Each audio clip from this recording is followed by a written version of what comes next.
ada bajet RM30,000, lebih baik simpan duit ataupun tukarkan kepada simpanan emas. Okey, boleh dengar sini baik-baik. Dalam simpanan ni, emas atau duit semak semula tujuan simpanan yang tuan-puan buat.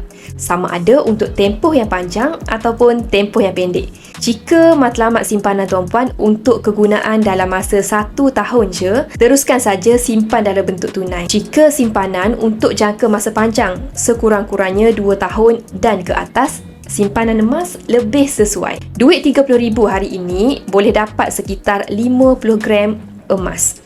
Hari ni nilai RM30,000 itu nampak hampir sama dengan 50 gram emas. Tapi 3 tahun dari sekarang nilainya akan sangat-sangat berbeza.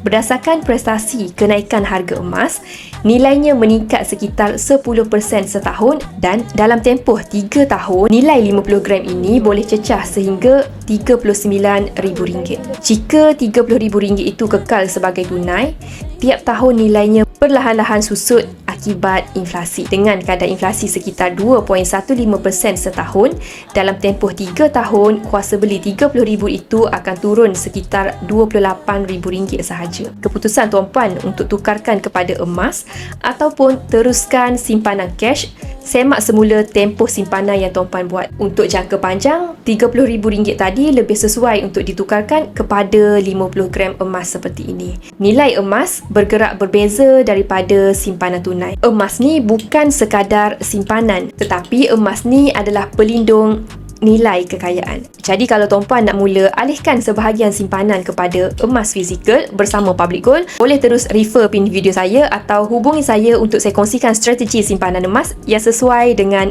bajet tuan-puan.